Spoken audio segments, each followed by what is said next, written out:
Even after the nerfs, the rank 1 Samira player in Korea still rushes Duskblade. The build hasn't changed. But first things first, sorry my webcam broke, ordered a new one, but for now I have to go without one. And also, I do listen to your criticism.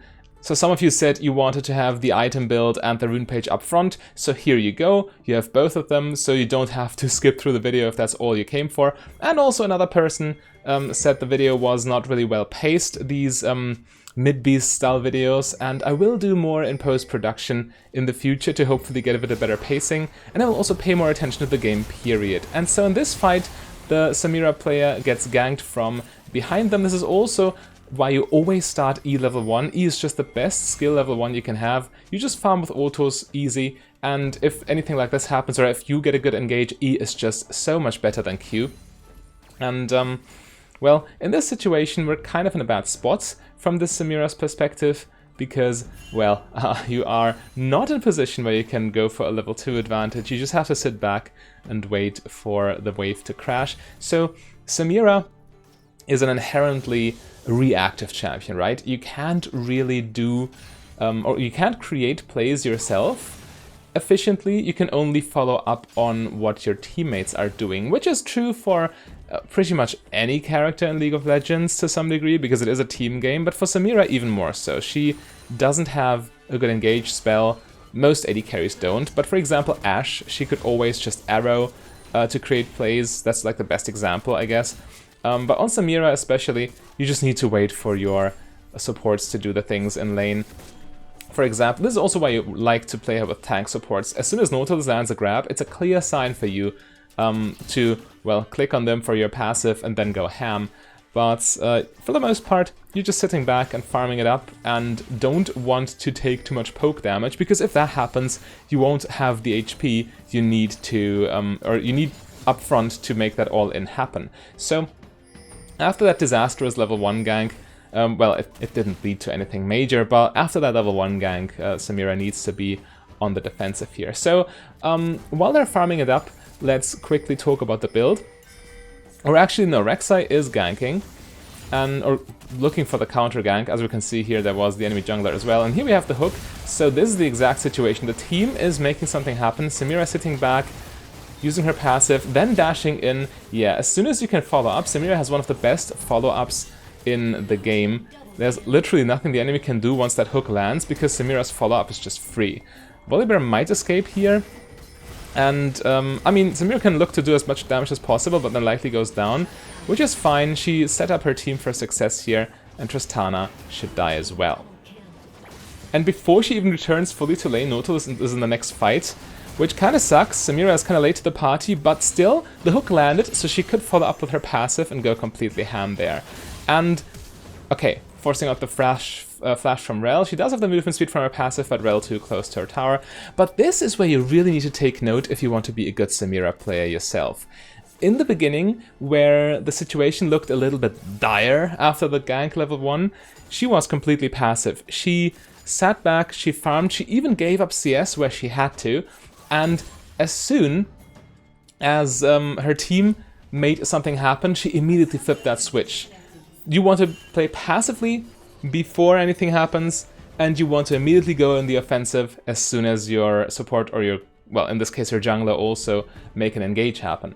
So Samira already building towards her Duskblade, of course, having both component items, and, well, we see Rek'Sai in the top lane just recalled, so well, Nautilus can still fish for hooks if he wants to, but we also have limited vision here. We don't know where the enemy jungler is. We do see the enemy mid laner in the mid lane, but they might also come down. So yeah, a spam ping's coming. Samira needs to be extra careful here. This is a situation where you definitely don't want to fight if you can help it. Samira kind of still can because of her W wind wall, protecting her from all these caster minions auto attacks, which is very important. They deal a lot of damage.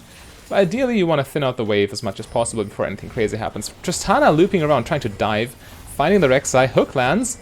Yeah, passive dash towards her, but immediately walking. Yeah, okay, this is disastrous. Couldn't escape there. This is like the rule number 1 when playing AD carry. When people sneak behind you, Samira even did not go fully aggressive, even tried to, after the knock-up extension, walk backwards, but there's nowhere to go, really. If they sneak behind you, you're just dead. But the beauty of Samira is that even if you fall behind a little bit, and in this case Samira isn't even behind. She still has kills and assists. But even should you fall behind a little bit, your follow-up game is so strong that it doesn't truly matter. Because as soon as that grab lands, you can still do your thing. And, while team fighting is a little bit more difficult for Samira compared to the lane phase because it's not as straightforward, but we'll also get there soon. We even have the little dragon team fight here. Samira Nautilus even there in time, it seems. Yeah, red team needs to abandon. Blue team is getting that dragon, right? Yeah, perfect. And because they all dispersed, Samira decided to instantly go back down to bot lane to not fall behind in CS. Because she's still an AD carry, and AD carries scale with items quite hard, and you get items by killing lots of minions. But now, red team re-engaged after dragon is gone. That's interesting. Let's look at this. Passive trigger, dash in. Yeah. I've no idea why red team chose to do that, but Samira of course punishes by going on the offensive here. And this should be the opportunity to get some tower damage, maybe a plating. Kai'Sa, there's no way she can defend. Nautilus threatens a dive. He's not level 6 yet, but as soon as he turns 6, this is just a point-and-click kill. But yeah, she just walks back. Even level 5, he could just walk up auto, and then Samira kills. And they get a plating here, and Samira should be able to base for her full Duskblade.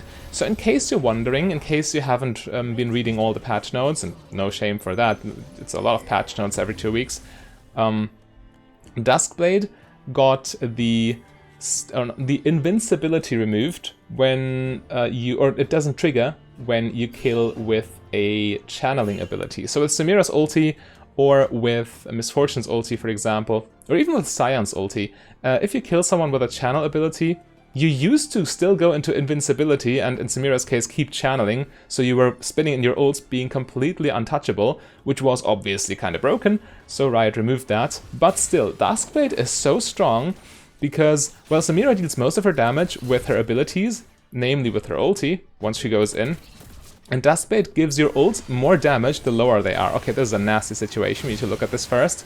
Samira tried to make something happen with Cleanse. Yeah, I mean, ult for wave clear a little bit.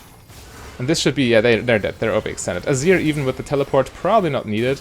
Okay, actually, low-key still needed, because they would have escaped maybe otherwise.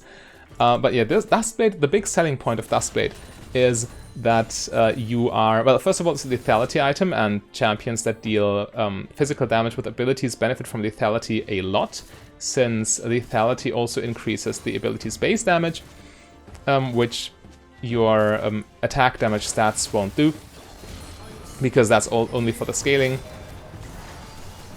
Okay, that should really run away there. Yeah, Samira looks dead.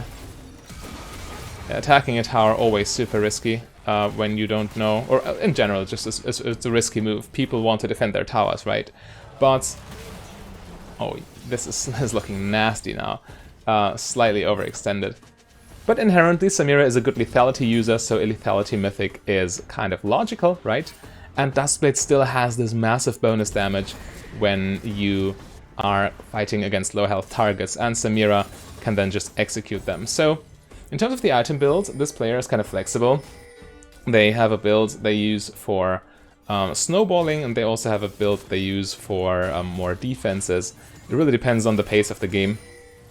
But I guess we go more into detail there on the 5-minute video, which will come out soon.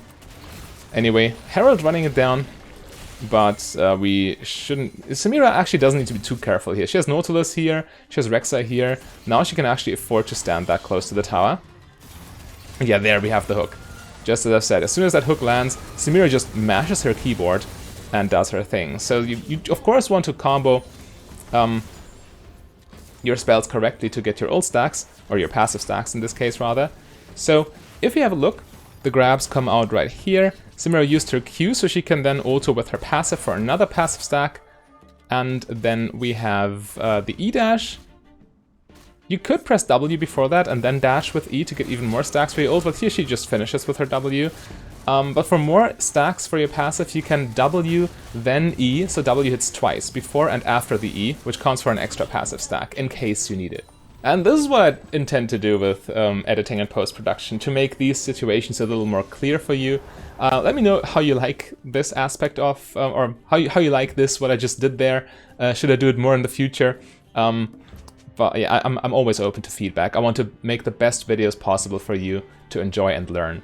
In any case, bot lane tower is now gone, which means lane phase is over. As long as this wave is past river, Samira has no business being bot lane, so she goes mid lane, which is the most central part of the map, obviously. So the most opportunities for her to make plays follow up on whatever her teammates are doing. It's kind of a sketchy situation, but the Azir flank gets Samira safe. Yeah, that was a premium bait, actually. Not much to worry about there when you have Nautilus and Azir next to you. And now we get beautiful mid lane tower damage. So the reason mid lane tower is so important is because it covers two entrances, exits from your jungle. And when you lose mid lane tower, you lose the vision it provides. So then red, or in this case blue team, could just push past river here and then invade here or here. You have no chance of seeing what they're doing. Additionally, their minions are running down your mid lane. Minions also provide vision. They're tiny walking wards, pretty much. And you have so much pressure on your side of the map as a consequence, because you have no idea what to do, where to rotate. The game is just incredibly hard to play when you have mid lane tower disadvantage. And looks like mid lane tower might go down even. Nah, wave clear with static shift, too strong. Okay, mid lane tower still standing. And the problem here though is, I mean, Mundo is here, Volibear's recalling, another wave's pushing in, red team will not be able to defend this push. Or, I mean, actually, okay, I underestimated Static Shiv. I would have thought they just crush mid lane tower here and go from there, but Static Shiv, I think this item needs a nerf. It definitely needs a nerf. You shouldn't be able to do this. Okay, W defensively, wanting to recall, I guess, not fake recalling, but yeah, W is dangerous because it enables Kai'Sa's ultimate, so... And let's actually look at it in more detail. So Nautilus gets CC'd there, flashes away. Samira is waiting for that hook. Exactly, there it lands, passive, extends the knock-up, and now she wants to dash in very soon. Yeah, we see the dash again before pressing W, which is interesting, but she still gets a dash reset, and I mean, red team is terribly outnumbered there. Samira still easily stacks up her passive to full for that ultimate. So yeah, nice and easy fight. And all Samira needed to do again was just to wait for that one piece of crowd control to land. As a consequence, the tower here falls, and now the map is, as I've explained, wide open for blue team. Samira also getting stronger and stronger now, having finished her second item Collector, going for the snowballing build path with Collector second, then I guess into Lord Dom's, then only to buy her shield bow. So this is like the biggest differentiator. For the longest time, Samira players still have bought shield bow very early. I mean, it's still possible. The rank 1 player here also does it fairly often. But they're more open to the idea of just snowballing with as much damage as possible. And Samira might want to go there. Yeah, she abandons the chickens, hovers just in case she's needed, and here we are. Yeah. Walks in. I mean, there's not a huge fight there. Red team just retreats to the safety of their base. But as juicy as these chickens are, walking there at the outer range of your auto attack range to be able to follow up if needed is very important. Very important if you want consistent results in your games. So, we have an extra wave into tower, tier 2 tower now under pressure. It's looking kind of bad for red team. Oh, this is tough. Dr. Mundo is a tough opponent for Samira, and this is also not a good situation. Red team is grouped in their own jungle, blue team lacks the vision. Yeah, they retreat, and rightfully so. And Mundo is also not the easiest target to CC. But yeah, Samira, as you can see, she's not risking anything. She's just staying at max range in relation to her Nautilus. So she could follow up if she needs to, but there's no chance the enemy actually catches her out of position, because she is not out of position herself. And here we have mid lane cleared. Samira helps Rek'Sai, just trying to take the free stuff, win the game, you know. Push past river roam, essentially. Well, not push past river, but just delete the wave in this case, which is almost as good and takes less time.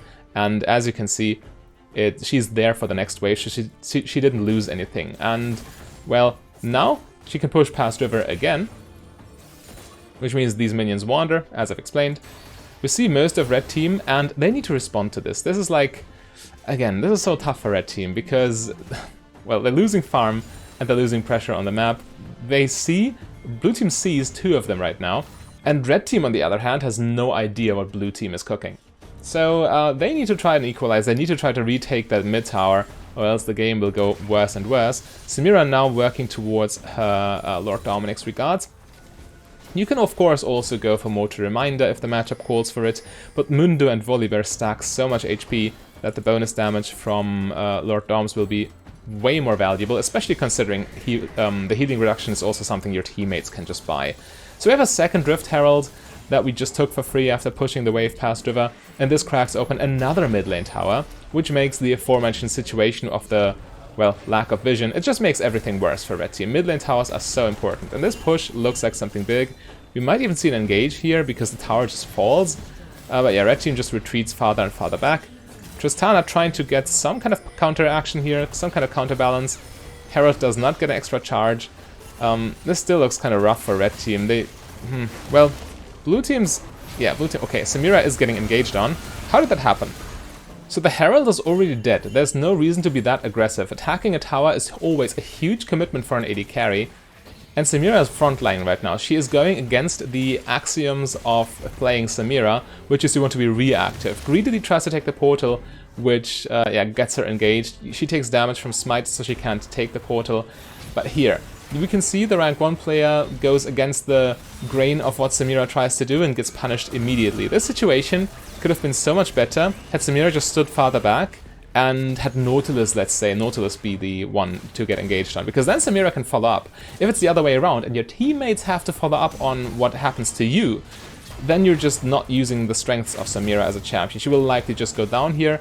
Okay, never mind, Duskblade invincibility saving her from any potential follow-up there, so she does get away with murder, essentially.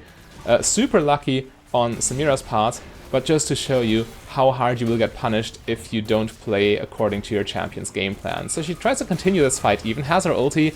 This can't go well, she has lost too much HP, she doesn't have lifesteal in her items yet. So yeah, she goes in and she goes down. This situation could have been beautiful had Samira again played according to her champion's strengths. And the rest of blue team might even go down as well here. Tristana gets the jump there. She did make the return from her bot lane endeavors. Okay, she does go down. Kai'Sa will likely not get anything here done. Yeah, they just retreat. Renekton full health tries to reinforce. They might even try to take a base tower here. Now there's a 4 versus 2. But, I mean, it's so risky. They're all low. Enemies are about to respawn. The Volibear is about to respawn, so you need to leave. You can't overstay like this. And blue team, in fact, manages to get out of there. Thank goodness. So there is a dragon on the map now, and it's completely free for blue team. Red team is busy dealing with minions in their base. Also, as I've said, when you clear waves, enemies see what you do, which means they know it's uncontested. They can just take the dragon for their own team and go from there. Take the free stuff, win the game. In low elo, people would just try to push mid lane of all things, which is first of all the worst lane to push here, and ignore the dragon because they're greedy to end the game. But the ideal course of action, take the free dragon and then push a side lane, because side lane towers are worth gold, free map pressure, and they're very hard to defend in a situation like this. And this is exactly why blue team is going all bot lane here. Samira, for some reason, mid lane makes no sense. Maybe she's tilted a little bit. She should just join her team. Okay, finally, she's looking for a play on top lane, or is she? We'll see. Yeah, she gets pinged. Or is it an enemy ping? Maybe, yeah, she walked across vision. Looking to farm, ideally she just groups with her team. At least Renekton is making progress. He takes that completely free tower. Again, take the free stuff, win the game. It's not as free because in a situation like this, grouping with her team would just be even more free. But he's playing according to his split push plan. He does go down there, unfortunately, but he still took the tower, which is progress on the map. Okay, Samira finally with her team, and Mundo out of position as well. So cross-map plays here, trading top laner for top laner, essentially, with blue team still getting a tower out of the deal, and blue team being in position to pressure Baron now. So this looks beautiful for blue team, all things considered. Again, I think Samira could have played this macro game a little bit better here. Okay, Nautilus grab lands, Samira out of position to follow. Okay, she can follow up still.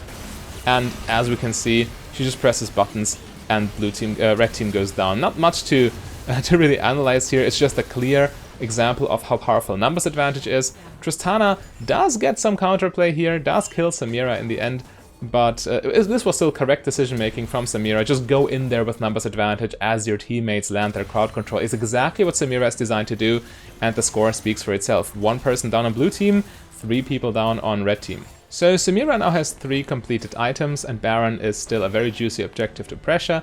You could also try to not go for Baron and instead pressure the side lanes, which eliminates the chance of Baron getting stolen by the enemy, which is always very bad. But trying to siege Baron is definitely a play you can make here. So, for some reason blue team groups mid lane. This is a Grandmaster game, by the way, so these people definitely know what they're doing, but this decision, again, a little bit questionable. Maybe they want to have Renekton with a free split push here, and try to wave clear in their base. It would still be better if they all just went bot lane, I'd say. But Samira kind of frontlining here. Enemy far away-ish, but Nautilus, not Nautilus, Volibear flash ult would be a nasty engage. Okay, Renekton gets semi-caught. You see the hook there on Mundo. Not a good follow-up. They have to leave here. Yeah, this is so awkward. They should have just sieged the tower. Okay, we have the knockups from the Azir ultimate, which also goes a long way. Also very easy for Samira to follow up there. This dive looks sketchy, but maybe it's just good enough. Yeah, it was sketchy. Again, this entire situation the result of suboptimal macro play, if you ask me. And blue team can deem themselves lucky if they all make it out alive there. Well, it looks like Rek'Sai dies and Renekton dies too. Rek'Sai goes through the wall, she should be safe, but yeah, the Renekton could not make it out alive. So, waste of time being in this mid lane when the inhibitor is at the time still down, and you can still take free towers here or here. You should never push a lane that's already pushed. Push the lane that's the least pushed because you can get the most mileage there. And red team now with the attempt of a counter Baron using the momentum they just gained.